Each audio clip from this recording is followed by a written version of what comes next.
Very good morning, Thursday 28th of February, last day of the month. Then let's have a look at what we've got in the news and then a look ahead for the day, and then Sam will jump on, of course, and do his kind of technical review of the charts. But just having a quick look across the different assets, a relatively muted open, a little bit of euro strength outperforming, slight divergence between, in the top left, euro dollar outperforming up about 10 pips comparative to cable, down 10, one above, one below this pivot level in the futures I'm looking at here.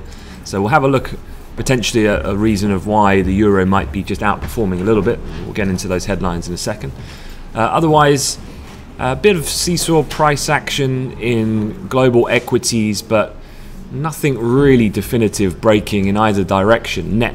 I mean, if you look at the volatility in the S&P here, as we've gone through the last 24, 48 hours, essentially we are in a range, but we've had some quite decent downside initially and recovered, and then we kind of dipped overnight. There's a few people looking obviously at this TrumpKim summit in Vietnam, which has kind of ended rather abruptly, as reasoning behind some of the weakness. The local market in South Korea, the Kospi stock index, underperforming slightly on the back of that, and we can drill into that in a second, a bit more detail. But otherwise, gold as well, a little bit of a pickup after what was a break of a technical level more than anything else yesterday.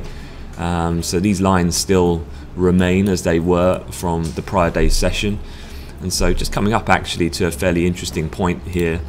I don't want to go into it too much because I'll leave Sam to go into this, but you can see when we broke the bottom end of that trend line, we kind of really pressed lower quite quickly, but having recovered overnight since really UK and Europe came in fact Asia, it remained depressed, or suppressed I should say, and as we move back above pivot, just bringing back in that trend line, which would be the fourth test at that level. So maybe worth watching that, also lining up with some of the support points down from 2 days ago on Tuesday.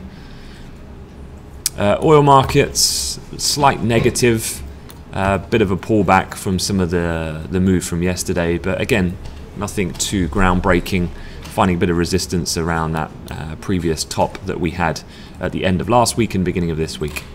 So what's been happening? What has the news been? Well, some of the volatility, of course, in equities has been a momentary reaction, if you like, to the US Trade Secretary yesterday. So, well, let's just bring up the chap so at least you know what he looks like. This, of course, is Robert Lighthizer, the US Trade Representative, and he was making some comments in front of the House Ways and Means Committee in Washington yesterday. Now, specifically, everyone's been kind of building up this idea about the positive developments that have been occurring on the China US trade negotiations, to the point of which, let me just bring this into shot. I mean, obviously we've had the Fed do its radical dovish shift, but also the progression on the trade talks has added to the recovery. And actually, as we come to the end of this month, the performance of the S&P 500 from the beginning of the year to the end of February, so the 2-month period, is the best performance the S&P has had since 1987, to put it in context. So that puts us right back at basically the fifth ever in the history's best performance that we've had. Bearing in mind that one of these is kind of recovery from the Great Depression situation. So, I mean, obviously, if we look at this S&P chart on a much longer time frame, this is kind of the story of where we've been.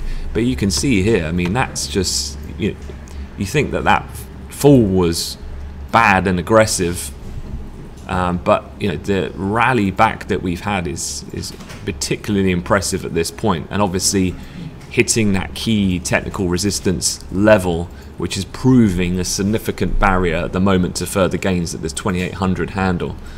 So trade war stuff has been quite positive, and the reason why markets were a little bit sensitive yesterday, initially did dip, was because this chap started changing his tone a little bit, saying we're looking for significant structural changes.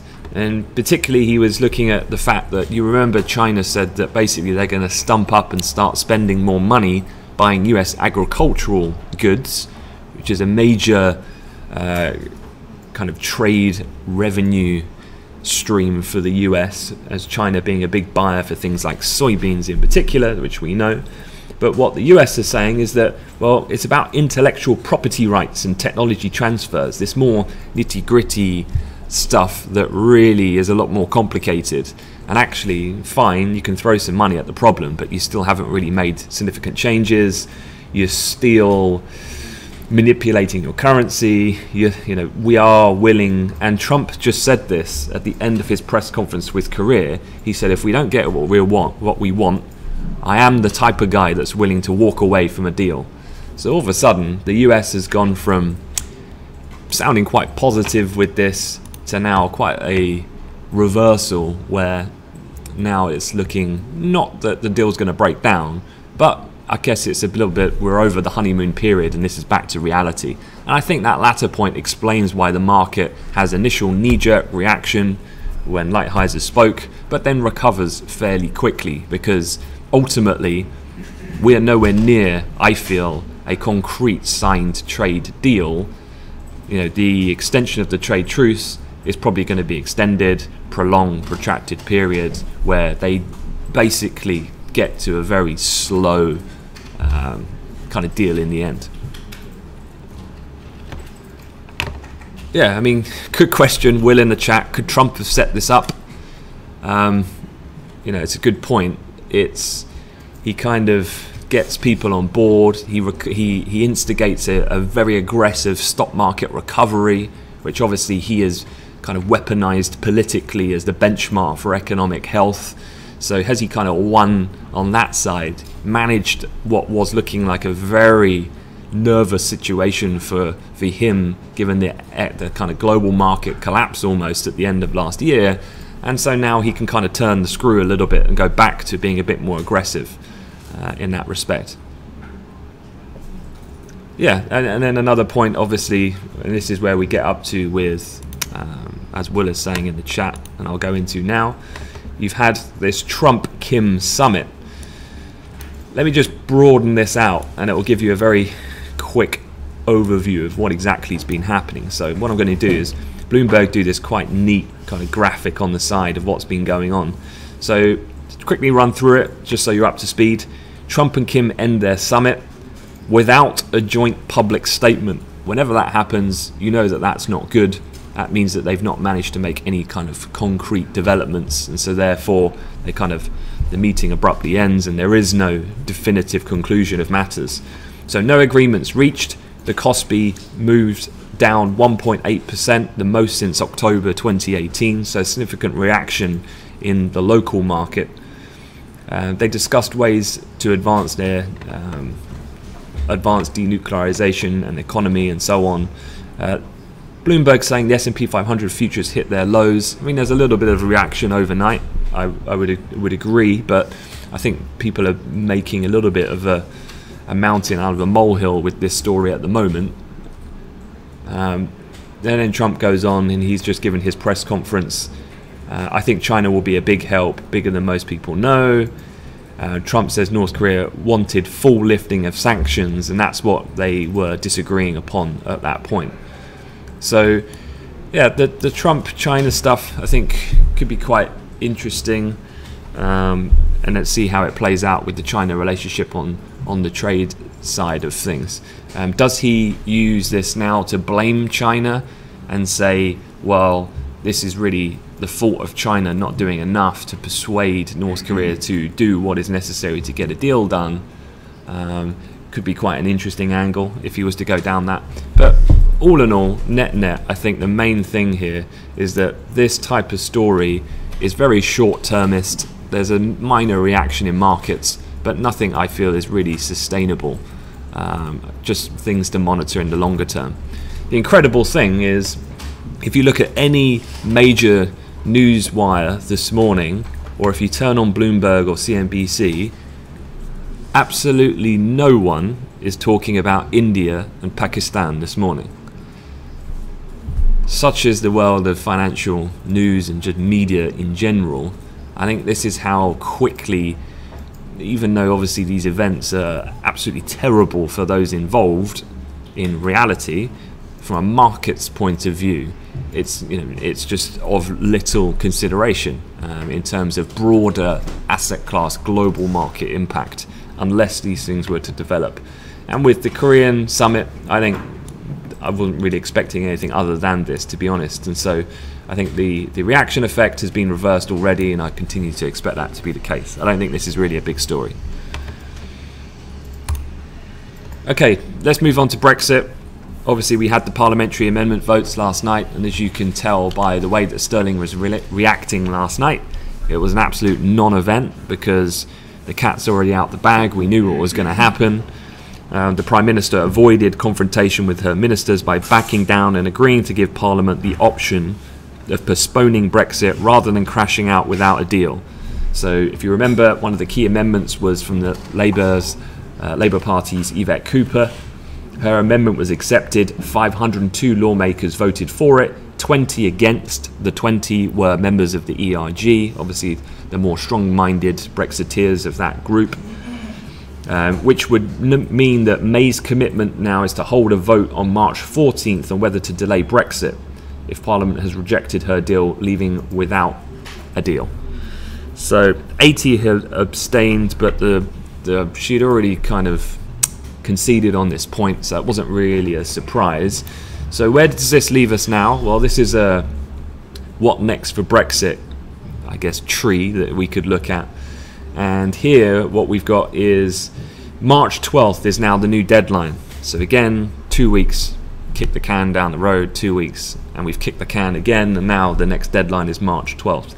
Now, one thing here is that we were hearing some quite strong concessions coming the way of obviously the senior member of the ERG, Jacob Rees-Mogg, who's been a complicated figure for Theresa May to manage in this process. But essentially, the way that this is going now, and this is what we've been discussing for many weeks, is that if you're a Brexiteer, it's not really a case now about deal or no deal. If no deal is now taken off the table, it's now about accepting a deal you're not necessarily particularly happy with, or there's a risk of no Brexit at all. And so by backing them into the corner, Theresa May then forces them, if anything, to go, well, a bad deal is better than not having any Brexit at all. And so therefore they're forced to vote in her favour. And this is kind of now seemingly seems the way that this is going, which was as to be expected.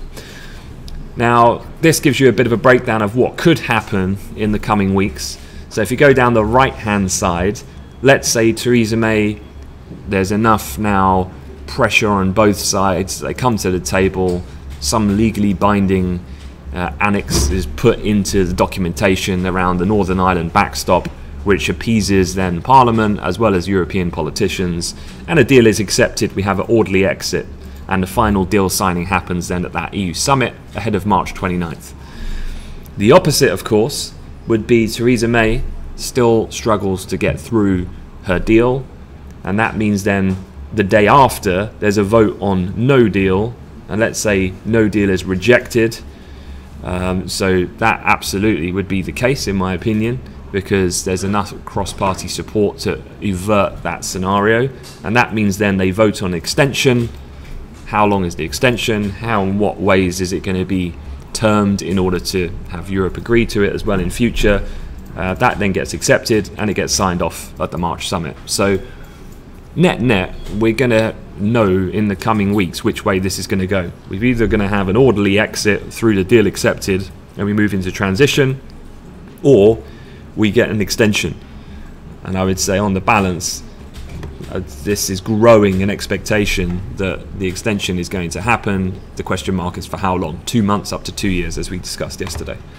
Now, a couple of comments from some of the big banks. Goldman's obviously have been pumping out their kind of view on this quite regularly.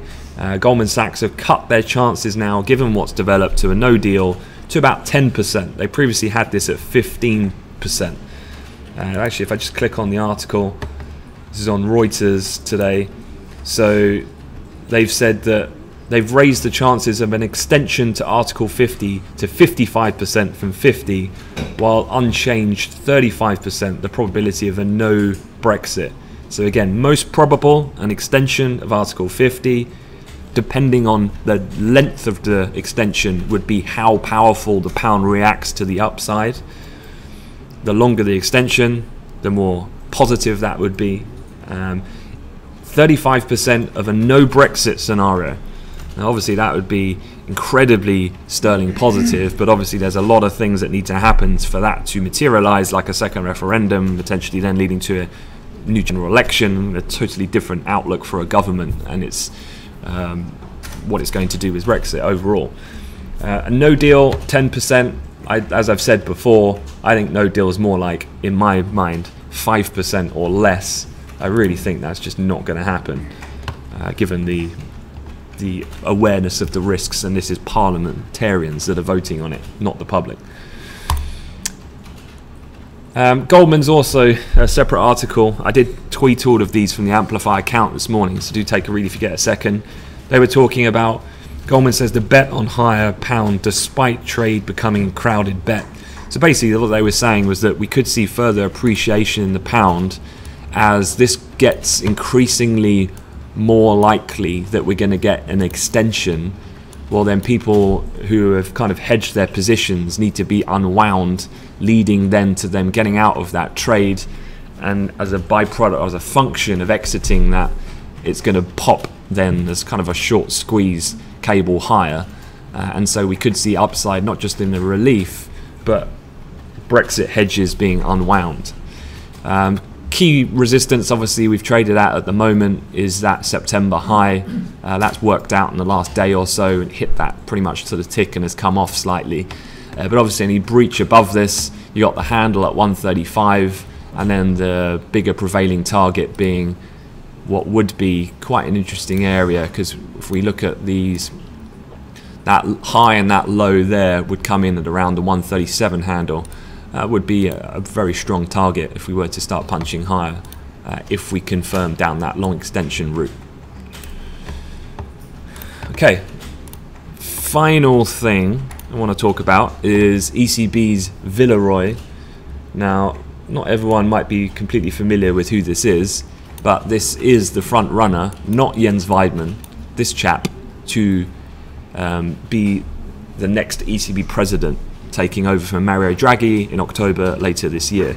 Now, he came out in an article overnight and he was talking about keeping interest rates below zero, because you remember there's three key major interest rates in the ECB, the deposit rate of which still remains at negative 0.4. But what Villeroy was saying is that interest rates below zero for too long may hinder the ECB's policy from trickling down to the economy.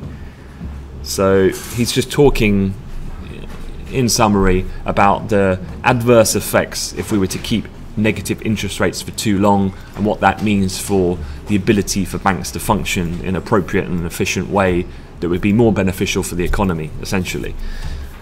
So this would be in itself a kind of hawkish type approach. Not that we're anywhere near this from happening, but given that he is the front runner for the presidency role, obviously the markets are quite sensitive to any commentary that he's making now and in the foreseeable months. And this is the first time we've heard this kind of idea come in from someone so potentially influential. So a little bit of upside maybe in euro, and perhaps that explains that slight discrepancy between the euro outperforming the pound a little bit in the major pairs. You have had as well some German data earlier this morning. That came in the form of the German state CPIs, and they have picked up a little bit, which probably helps that move as well on a month-on-month basis. Saxony plus 0.3, previously minus 1%, and the other state CPIs will follow, so maybe that's just helped and led to some support in addition as well. Final thing, because I did forget to mention it when we were going over China, this is manufacturing. We had the manufacturing PMI data out from China overnight. I think the Beijing one comes out tonight, so this is the government-led one. But you can see here, manufacturing continues to remain in contraction. Non-manufacturing still fairly consistent. But obviously, this is a nation where we're monitoring the manufacturing side with particular attention, and new export orders continue to decline quite rapidly. One thing I would say with this, though, is don't forget there was a series of domestic holidays. Obviously, Chinese New Year, when we locked down for a week in mainland China. the global slowdown, uncertainty on the trade war, so usual suspects. However, new orders and import output prices rose, and business expectations of both manufacturing services improved. So it would be a little bit misleading, I think, to just jump on this thinking that, well, it's a complete downturn, because as the headline suggests, there were some upside surprises, as just mentioned. So hence the reason why market's not really reacting to this in a negative way, because underlying it is actually some supportive information within its constituents that forms that report. Calendar-wise, what have we got? So we have the morning pretty quiet overall, to be honest. As we go through, German state CPI is probably warrant monitoring, given if they go the way of Saxony. Brandenburg's just come out, plus 0.6, previous minus 0.5, month-on-month CPI. During the US afternoon, we have the weekly jobless claims. Again, I'm not really anticipating any market move off the back of that. We have the initial GDP for Q4 from the US. We've then got Chicago PMI, which could be quite interesting as well, just given the weakness that we've seen in other kind of associated regional data. Speakers starts to pick up in intensity a little bit, so probably worth marking this on your calendars. 1 o'clock, Fed's Clarida, Fed's Bostic, Fed's Harker, Fed's Kaplan. So the first one is the most important, is a voter, has a neutral stance. The others are non-voting members at this point. All right, so in summary, sorry, I transitioned my screen. This was the calendar. These were the speakers I was just talking about. So make sure you have those noted down. In summary then, I would say a relatively calm, open to proceedings. Nothing really spectacular going on, I think, other than a slight negative read across in the Asia Pacific session on the back of a pretty abrupt end, and no real concrete agreements coming out of the US and North Korea talks. But overall, I think the market will brush that off very quickly. The China-US trade war, even though Lighthizer made some fairly downbeat comments, I think we're over that already. So I think those two big stories are kind of fairly passive in terms of market ramification. The Brexit thing is nothing new at all, and actually today my expectations are things will remain relatively quiet now. The real pressure cooker starts building up, of course, as we get closer in towards another 12 days, when that, does she have a deal to bring, or do we then go back to Parliament and vote to remove officially then no deal? So yeah, I'm pretty neutral, I guess, if I was describing it as from a fundamental point of view. I don't really have any bias on the day, given the news that we've just discussed this morning. With that in mind, probably the technicals are going to be key, of course. So I'll hand you over to Sam and let him go over things.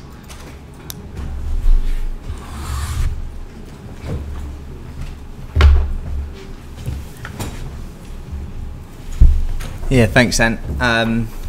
Yeah, I kind of echo that in that bias-wise.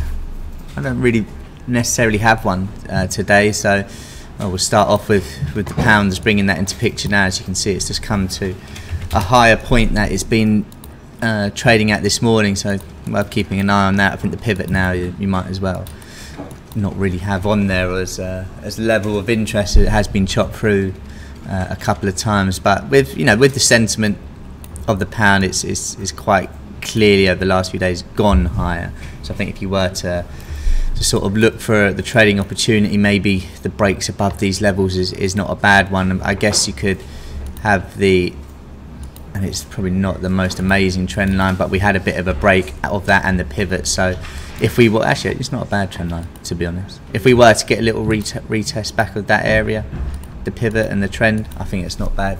Not a bad little trade to sort of get in, targeting maybe the high of the day, and if it can go yesterday as well. Obviously on that longer term chart, that high that we made yesterday was the highest we've had for quite some time, and I think unless we were to have maybe a few more positive developments, it's not the worst place in the world coming to the last day of the month, where people might start to take a bit of profit, obviously rejecting yesterday the 20th of September level. But intraday wise, yeah, it's not a bad little trade to have a look at on that sort of break of that trend retest as well. Euro, I mean, it's trying to grind higher.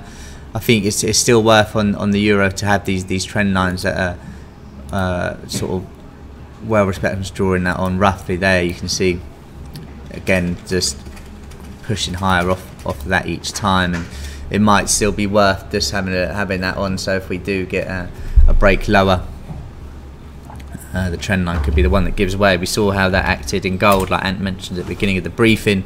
Once that trend line really had broken, you can see the extension lower from the S1. The break of it, the retest was a really good trade, and gold is pushing higher on the fact that the dollar index is on its lower points of the day.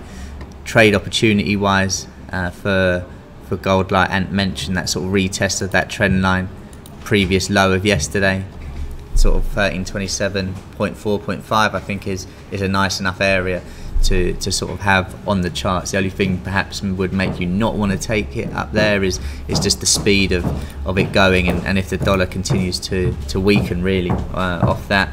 Aussie dollar, a bit of a spike this morning, but we're contained, and the support level that we have on the day is massive, as it was yesterday, and then really the sort of overnight support on the 22nd. So definitely a key support level to keep an eye on, and even if we were to break that, I'd just be a bit careful, because a few ticks below that you've got the previous high on that 22nd here. So a bit of a zone between 20 and 29, but the support level obviously being tested quite well. If we knock it down, we are pretty much in the sort of area where we open the day as well, so quite flat, and that sort of summarises a couple of these markets. Oil, which had a decent push yesterday post DOE, sort of confirming a decent draw. The pivot's been tested a few times, and you know, if that wasn't to hold, the key sort of potential line in the sand, if you like, 56.31, 56.30, that low that we had post just before DOE, I should say, is an area to keep an eye on. From the tops of the day, let's have a look if we can get some sort of trend line. Yeah, we can. You've got multiple tests on that, so if you're looking for the long in oil to sort of continue the recovery it had from that breakdown on the Trump tweet, maybe something like this is not a bad opportunity. Break of that trend. Let's have a quick look over just how equities are trading. So the DAX just recovering a bit, as is Euro stocks from this morning, although just briefly just coming off those recovery levels attached, and similar in the States as well. We've just had a bit of a breather, but as was the case for a while, when Trump speaks, equities go down just on the worry that he might say something really bad, and then go higher once he finishes, and it seems like that might have been the case. Key level though intraday, the pivot, you've also got that as the 2700 on the future. Is that 2700? No, it's 2790 on the future. So again, above, maybe you're looking to get in with the buyers, and you can imagine this potential trend line would have broken by then.